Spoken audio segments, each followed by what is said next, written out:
Welcome to the Solar Investors Guide podcast, brought to you by Photovoltaik Magazine and PV Europe. Today I'm really excited to welcome a very special guest to the show, Professor Martin Green from the University of New South Wales in Australia.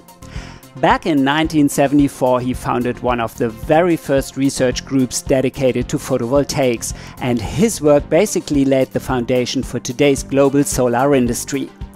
You could say he helped kick off the unstoppable rise of solar energy around the world. At least that's how the jury of the Right Livelihood Award, sometimes called the Alternative Nobel Prize, described his impact when he received the award back in 2002.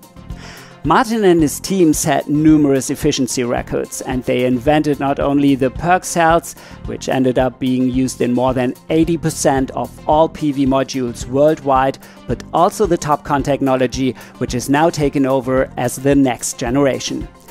But before we jump into the conversation, just a quick favor. If you enjoy this podcast, please hit that subscribe button and maybe leave us a 5-star rating. It really helps us climb the podcast charts and reach more people who are passionate about solar investing. All right, let's get to it. Here's my conversation with Martin Green. I'm Carsten Schäfer, and you're listening to the Solar Investors Guide podcast.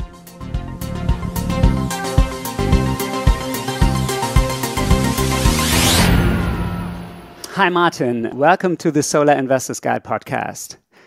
Well, hello, Carsten. Pleasure to be talking to you today. Yes, thank you. You are, I have to say, a living legend when it comes to the field of photovoltaics. You developed the still ubiquitous PERC cell, and you hold, I think, 14 efficiency records that you achieved over the last decades. What brought you into photovoltaics in the first place? Well, initially when I was going through university, microelectronics was just sort of taking off. So I got very excited about microelectronics. But then as I matured a bit, I thought, I didn't see the impact that microelectronics were going to have with, the internet and AI and all the enormous impact it had. I said, well, it's going to make better TV sets and that kind of thing. And I said, well, maybe there's something I can be doing that has more social impact. And just then, photovoltaics was starting to be explored for terrestrial use. It was already used in space. But that just sort of seemed to be something that, was going to have more social impact than microelectronics. But I got that wrong a bit, but I'm very glad that I did choose photovoltaics as my career path. Yes, as the whole industry is, I guess. So now you're the Chief Scientific Officer at Euronergy.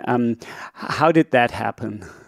Well, Euronergy was established by one of my postdoctoral students, Dr. Wenming Zhang, and he was involved very early in the establishment of the industry in China. Like, the reason that we have cheap solar cells now is that China got involved with manufacturing, and that was through another one of my students, Dr. Zhengrong Shi. He had the ambition of setting up the first manufacturing line in China at the turn of the century. And, he raised $6 million or something to put together a line. Like, being based in Australia, we didn't have access to quite the same research funds as, say, in the US or Germany. So we always relied on second-hand equipment from the microelectronics industry for our research equipment. So we had a team of people that were very experienced at taking the second-hand gear that, mightn't have been working, but sort of debugging it and setting it up for the local power supply and everything that was needed to get it operational again. So we had that expertise within our group, and Zhengrong was able to tap into that, have set up the first production line in China on a very low budget. $6 million was all he had. But the German feed-in tariff program was just starting to take off then, and that was very important. A number of startups had started in Germany. The most famous would be Q Cells, which still lives on. But he was the first startup in China.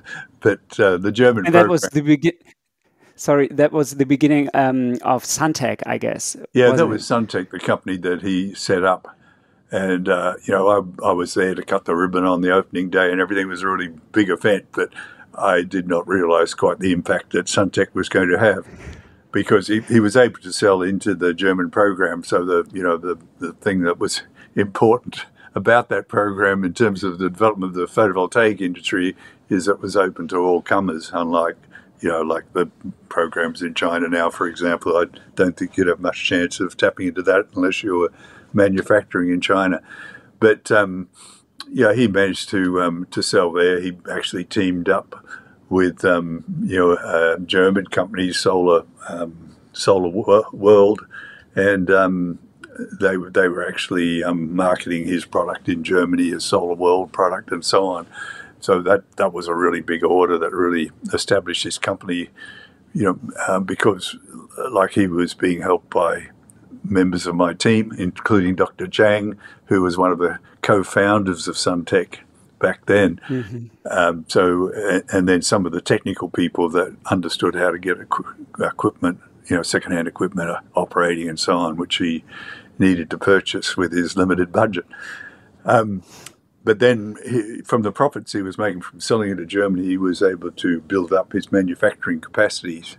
So he sort of tripled it in the first 3 years or something or other. It was only 10 megawatts to start with, which really sounds pathetic by today's standards, where you've got to have 10 gigawatts to be a serious player. Yeah. But he got it up to 30 megawatts pretty quickly, and at that stage, Chinese stocks were very popular on the US exchanges.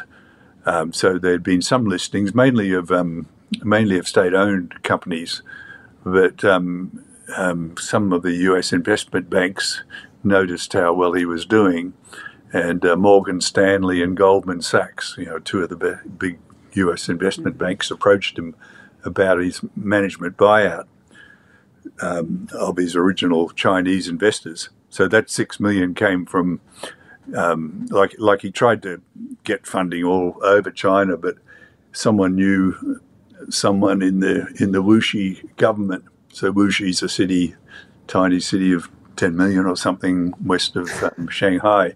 But he managed to get someone in the government interested, and they just twisted the arms of some of the local companies to put in $1 million each just to make up that 6 million kitty.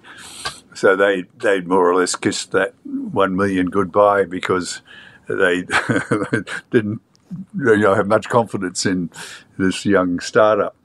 But Morgan Stanley and Goldman Sachs, organised a management buyout. So, the original founders sort of took over the company rather than the people that had invested in its initial operations. So Zhengrong ended up with 60% of the company, and the original investors got paid back 18 times what they put in. So that everyone was very happy. And then they listed on the New York Stock Exchange in 2005. So that was the first private Chinese company to list on the New York Stock Exchange. And it was apparently the biggest technology float of 2005 worldwide. So it raised $400 million. Remembering Zhengrong started with $6 million only a couple of years earlier. So that was a huge amount of money. So that really helped Zhengrong along. But Goldman Sachs, I went through their figures, and I reckon they made at least $200 million from the deal. So Dr. Zhang helped found Suntec, and then most of the team that founded Suntec went on to found another company, China Sunergy, which was the second company into large volume manufacturing in China. And then they went on to, Dr. Zhang didn't, he stayed in Nanjing then, I think. But some of the other members went on to found JA Solar, which is second or third biggest manufacturer worldwide still. And then another company in Taiwan, Sunrise Global. So the same sort of basic team went through founding those four, which were four of the early important players within the industry. So that kept the costs coming down, because these companies where each their biggest competitor were the other Chinese companies, and they had to keep improving the technology and lowering costs to stay afloat, essentially. So, it's been historically a very low margin industry, and they were able to survive in that environment. Very good. And Euronergy is a quite new company. It was founded in 2023, and maybe you can tell us a little bit how that happened and what the purpose was when founding this company. Yes, well, Dr. Zhang was always interested in rear contacting structures. So initially, it was metal wrap through structures, which are don't require as good a quality wafer and all that as what's being used now, the interdigitated back contact cell. So he developed a lot of technology in another life to do with the metal wrap through technology, but as the industry has developed its processing capabilities and become more sophisticated in the type of structures it can make, he realized that the IBC, was the way to go, with some of the contacting technology that he had originally developed for metal wrap through. So, so he had a unique product which not only used the best sort of cell technology, which I believe IBC is, but also had this unique contacting approach, which was, really well suitable for the flexible product that Euronergy is marketing. So he realized, the mainstream industry is extremely competitive if you're just selling the conventional glass modules or whatever.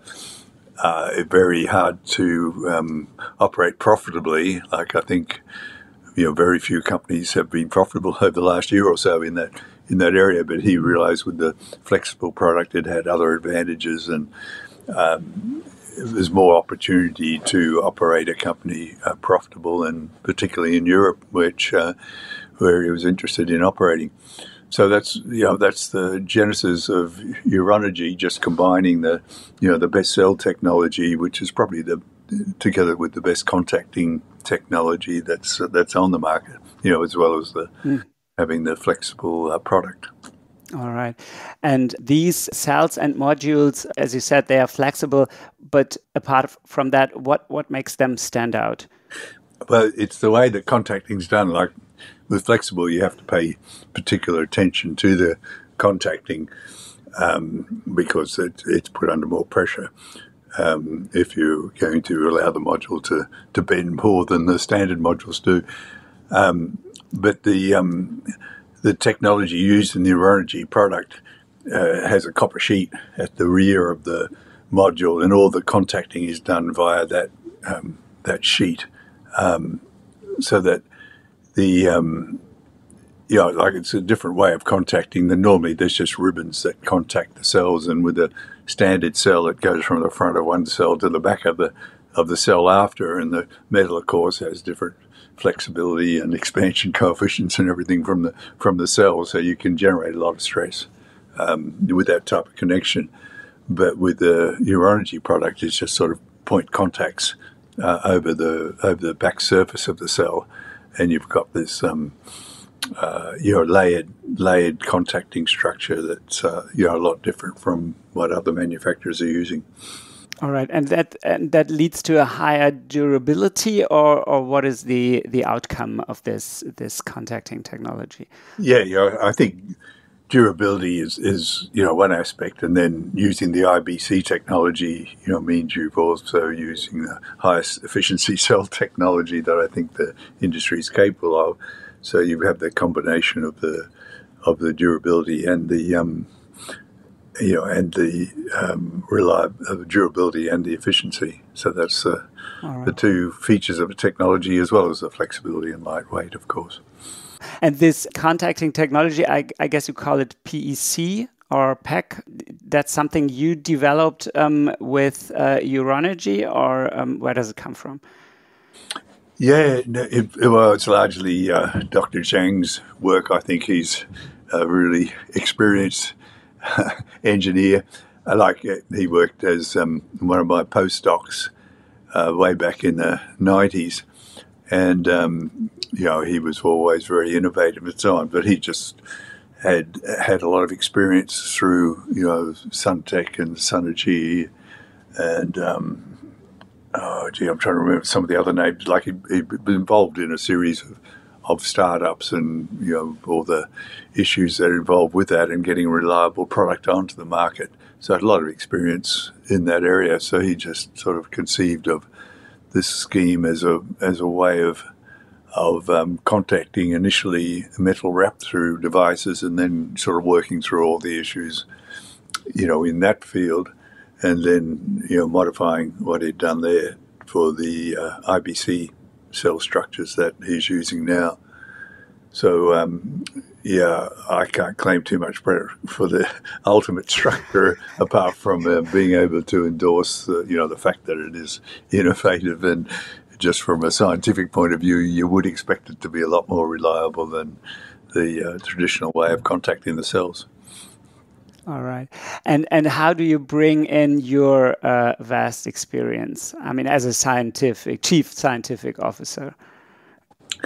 Yeah, well, I'm not sure, but I've always been an advocate for IBC technology. So, sort of at that type of level, I've sort of encouraged him to look for the highest efficiency technologies, and that's what has been incorporated into this product. So I think my contributions to the technology, as it is now on the market, have largely been limited to very high level input of that kind. All right. I've read that this method, or these both technologies, they of contacting, they prevent or mitigate hotspots and microcracks. How does this work? How does that work? Well, the IBC contacting, because you have both polarities close to each other on the rear of the cell, there's things you can do to control the reverse breakdown of the PN junction. That the cell actually is a big PN junction, but you can control the breakdown by various ways because the P and N regions are so close together. It gives you much more flexibility than if P region's on the front and the N region's on the back, or vice versa. So you can control the reverse breakdown of the cell by that approach. But also, if you get microcracks or even physical cracks, you with this contacting scheme, you have a redundancy built in there that you don't have with traditional contacting to the same extent. So there's a double benefit just from the cell structure itself, as well as the contacting structure gives you additional benefits. I see. All right. And speaking about applications, what applications do you have in mind for these flexible modules? Yeah, I think the one that probably really initiated the interest is in rooftops that can't take the weight of a standard module. So there's many warehouses and things that haven't really been designed for adding the extra load to the roofing, but with these modules being so much lighter, you do have the option of putting on buildings that you otherwise have to do major re-engineering to host a standard module. So I think that's one big application. But then, there's more, probably interesting applications like on recreation vehicles or automobiles or whatever that would be of interest. So, and then you can actually bend these modules around curved surfaces. So you can, imagine, like I think people have sort of installed modules like this around windmills, towers and things like that. You can actually wrap them around the base of a tower like that. So you're generating, both electricity from the wind and the sun on the same structure. So and there's a lot of sort of like consumer product type applications, like on tops of umbrellas and, bus stations, I guess, curved surfaces of bus shelters and things like that. So there's an enormous range of applications. Yeah. there. Yeah, and how much lighter is it, a module or a kilowatt of these modules? By the name, what's the name? How do you call these modules and cells? I'm not sure what the latest terminology is, but Euronergy modules would be one thing, or ultimate back contact technology, I think, is another term that I've seen bandied around in connection with them. Yeah, but sorry, I don't know the exact terminology that's being used in the No market problem. at the moment. Euronergy module is fine. How much lighter is it then compared to standard module? Yeah, it's something like 3 kilos a square meter rather than for the conventional module. So it's sort of appreciably lighter. I guess the glass is the main weight in a conventional module, and here you just have like a thin flexible film as the to replace the glass. So you save a lot on the weight there, and then you don't need the same support structure that you would need to mount a conventional module. So you save additional weight, and costs there as well in the actual mounting of the modules. And what's the price for a kilowatt peak? So one can compare benefits and the price. Yeah, no, I guess it's really competitive with the standard product. So that's probably the most I can say about it, because I guess it depends upon the individual application and the scale of the project and all that kind of thing. But it's within the cost range that you'd expect from a standard sort of product. But ultimately it could be even cheaper, I guess, because it sort of involves less materials and so on. But you've got to get up to really large capacities, I guess, to capture those benefits of the really low costs that the lower material use would allow you to access. I see. And do you have any data already regarding the lifetime, the expectancy? Yeah. There's plenty of field data available on this type of product.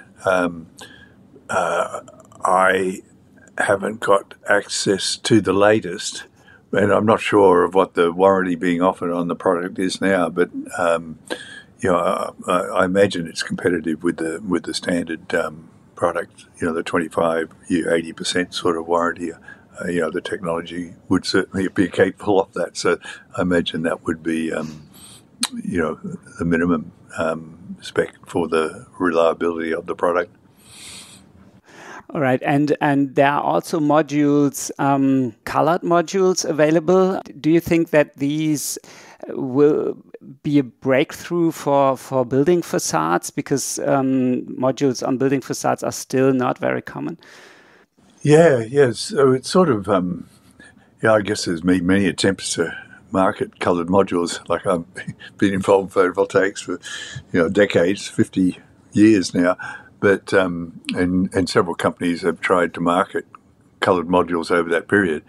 But I guess now with the the module prices becoming so much lower and so on, I think the door has to open at some stage, and people really get interested in the flexibility that's offered, in the flexibility from the coloured sense, in the options that you are now available to you, and the performance loss, was a big issue in the early days, because you're saying paying so much for the modules, but now where they're so much cheaper and you need a few more of them, it's not as big an issue as it used to be.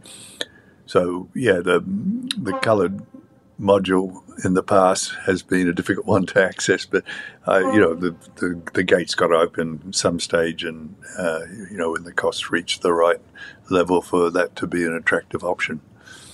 Yes, I see. Taking a step back and looking at the whole industry, what do you think? What are the next cell technologies, and what is the industry as a whole heading? Where is it heading? Yeah, well, I think the IBC is as far as the silicon technology can go by itself. Tandems, of course, is the obvious direction for the industry to go. but the perovskite materials that are by far the favourite technology to use with silicon in a tandem structure just don't have the same stability that silicon has, or at least hasn't demonstrated any stability that's comparable to that of silicon. So it seems like the introduction of those, the viable introduction, there's plenty of companies, like if you go to a trade show, you'll see perovskite modules on display. And some of the companies are starting to offer reasonable warranties on them and so on, but whether the product can live up to that or not, it's a little bit uncertain because there's very little independent field data, available on the perovskite modules. So, with one hat, I'm chief scientist at Euronergy, but I'm still a professor at the University of New South Wales in Sydney. And what we're doing field testing of perovskite modules. So we've approached several of these companies that are offering perovskite modules commercially and asked them to supply us with a few modules. And most of them have been willing to. So we're going to be installing a huge cross-section of the commercially available modules, and we'll get a real good feel of just how close they are to silicon in durability, just from the field experience at, in largely in Sydney. So, Sydney's a fairly temperate type of climate, but Australia has some very hostile climates as well. So if they perform well in the Sydney environment, we'll extend the program to install them in other parts of the country as well. But I think over the next year or two we'll have a very good idea of just where the perovskite technology is in terms of its actual performance out there in the field, because there's very little independent data of that type available, and what is available isn't all that encouraging. So we're hoping that we can help the industry get the stability side of things under control by giving them feedback, giving players feedback on how well they're performing and, what's going wrong with the modules if things do go wrong, and, how to fix, possible ideas on how to fix that problem if we're able to provide that type of advice. So we're looking forward to getting, we have several modules under field tests now, but we're looking to get many more and many more months of experience, with these perovskites. So, so we're also in that capacity working on trying to find other materials apart from perovskites for the top cell on silicon, because, if it proved like perovskite's a very unusual material, and if its ability to give you high performance with very little effort, is somehow linked to the stability issue, which it could be. There could be a fundamental relationship between the ease of accommodating defective material and the stability of the material. They could be related to the formation energies of the material and that kind of thing. So we're exploring other materials in case that there is that fundamental link that means you can never get a really stable perovskite module. So that's another thing. And then, because the introduction of the tandem modules is being held up, and, once you go to the IBC, you've sort of run into a limit for silicon. We're looking at some of the older ideas for how you can boost silicon. One of them is up converters, like on the front of the cell, and already with the heterojunction and TOPCon technologies, and I think with any perovskite technology, you'll need some way of handling the UV. And presently, there's companies that are marketing films that either block the UV or down convert the UV to a visible wavelength, so you don't have to handle the UV photons. But ideally, you should be able to get more than one photon of low energy from a high energy UV photon. So just trying to improve the yield from these down converting systems is one area we're exploring.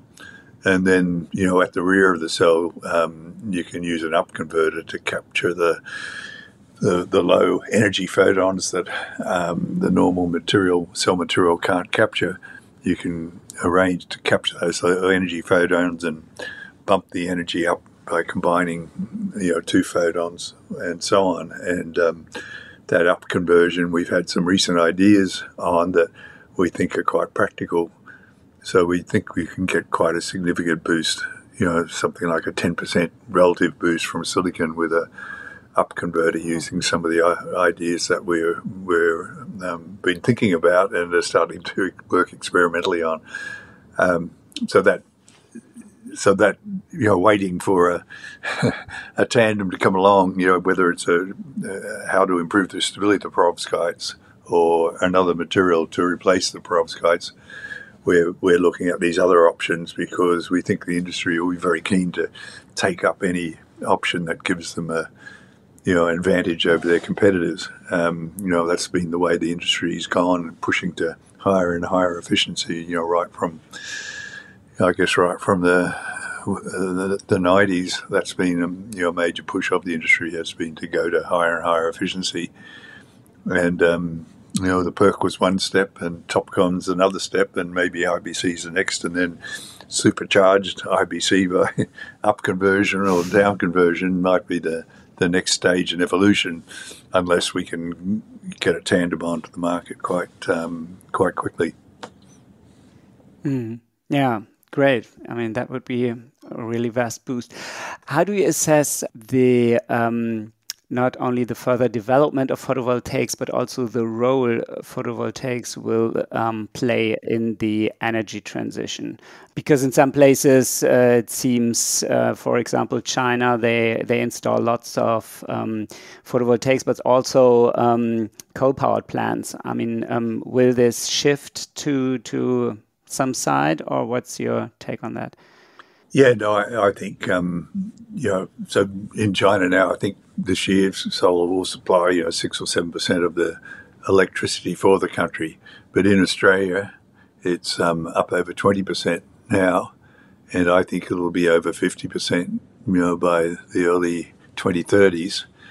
So we're going to see, countries, grappling with the intermittency of solar and so on successfully over the next decade. So in Australia, there's heaps of lithium-ion batteries going in to support the role of solar, because electricity is just about free or negative price in Australia any time during the day at the wholesale level, but it's the evenings where the coal stations now are the only opportunity they have to make money is in the evenings, which pushes up the price of the electricity in the evening, which then encourages people to install batteries. So the coal stations are starting to disappear in Australia more quickly than anticipated. So I think other countries will sort of follow that sort of path. As the traditional generators get constricted to small periods, they will be overtaken by storage options. Whether it's lithium-ion batteries or pumped hydro or hydrogen or some other gaseous storage medium or some other chemical storage medium that can be generated using solar energy. So. So I see solar playing the major role in the energy transition. And, like in Australia, it's happening much more quickly. Like, the present government is quite supportive of solar, but the previous government was sort of like a bit Trumpian. It was doing everything it could to hold up the uptake of solar, believing it was going to create, energy shortages and all kinds of dramas, which I don't think are going to happen. I think the market will respond to patch up problems like that. I think things will probably happen more quickly than most people anticipate. And the complementarity with wind is important in Australia, so that reduces the amount of storage you need. And I guess the extent of the grid, Australia has pretty widely geographically extensive grid although the linkages are quite weak. You can't transform enormous amount of powers from one end of the grid to the other. But building up the transmission capability of the grid is the other important thing that'll help to reduce the amount of storage as well. And storage becoming cheaper, as we're seeing with the lithium-ion batteries, is the other thing that's going to accelerate the uptake over what many people expect. Back to you personally, what are your personal plans going forward for the next, couple of years? What do you intend to do? Research or? Yeah. So I'm mainly interested in research. I was director of a big centre at Howe University, until 2 years ago. But I've handed off all those administrative type responsibilities. I'd already sort of delegated many of them, but now I'm completely free of them. So research is my main focus now. And so I'd really like to find another tandem material apart from perovskites that solve the issue with the stability, something that was as stable as silicon and you could build on to build many different band gaps from a similar material system, which is what you can do with perovskite. So it's ideal if you could solve the stability issue. But finding another material that can do that, would be something that I think is quite important. And the perovskites are sort of hogging a lot of the research talent, I guess, because it's easy to get a Nature paper, relatively speaking, with perovskite technology. But if you're working on some exotic, multiple component compound that you're struggling to get any performance from, it's not going to be the same academic opportunities as you have with the perovskites. So a lot of people are getting trained in photovoltaics through the success of the perovskites, at least in the laboratory. But you sort of feel that the effort's a little bit lopsided and there should be more effort on looking for alternatives. And maybe the development of AI will make that a more exciting area as new suggestions are generated for types of materials that look interesting for photovoltaics. So that's one area. And now, my interest has been reigniting in extending the performance of silicon cells, so supercharging silicon cells by, like up and down conversion are the two most interesting, most promising ones, I believe, at present.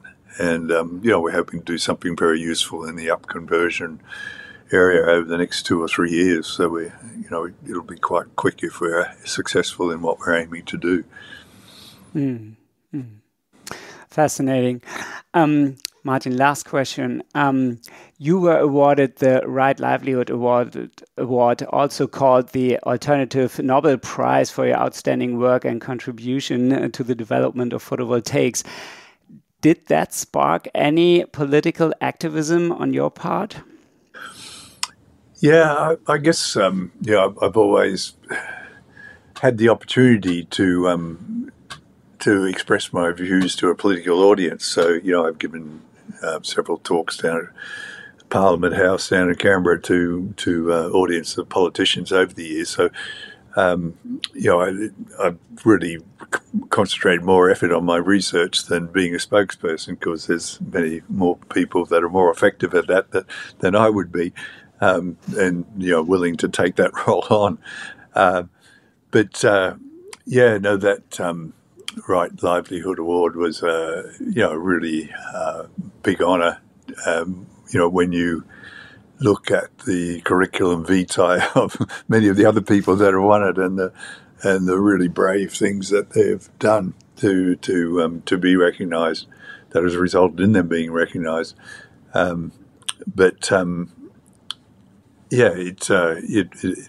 just trying to remember who nominated me, but it was I'm not going to remember the name now, but Hans Josef Fell and another German who is very well known, who's no longer with us, unfortunately, but Hermann Scheer. Yeah, that's Hermann Scheer nominated me for that award. So, to be quite truthful, I hadn't heard of it until they contacted me and told me I had been nominated.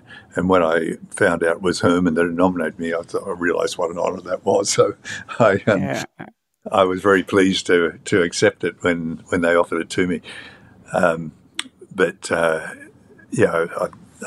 didn't have a lot to do with Herman, but I remember spending one evening with him discussing photovoltaics and the role in the future and all that, and that must have been what spurred him to nominate me for that award. So that was, made it very special being nominated by him, who had played such a major role in bringing solar and wind, to the forefront, that forefront position they now occupy. And he was a very outspoken person when it came to the energy transition. Maybe he was kind of a role model for you in that sense, was he? Yeah, I've tried to conserve my energy and not getting into too many battles over, solar versus nuclear and all this kind of thing, although I have strong opinions on those issues. But, I've just tried to give, an honest outline. And, I've often been accused of being too optimistic when I talk about photovoltaics and so on. But the good thing about being in photovoltaics is you can never be too optimistic. It just exceeds the wildest statements that I've ever made in my career. Photovoltaics has done better than what I had ever forecast. So, I've always presented a very positive outlook about the future of photovoltaics, and that hopefully has influenced some people. But many of the researchers in the field have come up to me. I wrote a book early in my career, and they've read that. And so many people come up and approach me and say that they got into the field because of a lecture I gave, or because they read my book, or something like that. So that's quite rewarding to feel that you've had some influence in that way. Martin, thank you so much for this great conversation and for being on the Solar Investors Guide podcast. I really appreciate it. Well, thank you, Carsten. I really enjoyed it as well. That's it for today's episode of the Solar Investors Guide podcast. We hope you enjoyed it. But even if you didn't, we'd still love to hear from you. Send us your feedback, whether it's praise, criticism, topic ideas, or questions. We really appreciate it all. You can reach me directly at schäfer@photovoltaik.eu. And if you don't want to miss any of our updates for solar investors, make sure to sign up for our newsletter at pveurope.eu/investors. You'll also find the link and everything else we talked about in the show notes. Thanks for tuning in, and see you next time.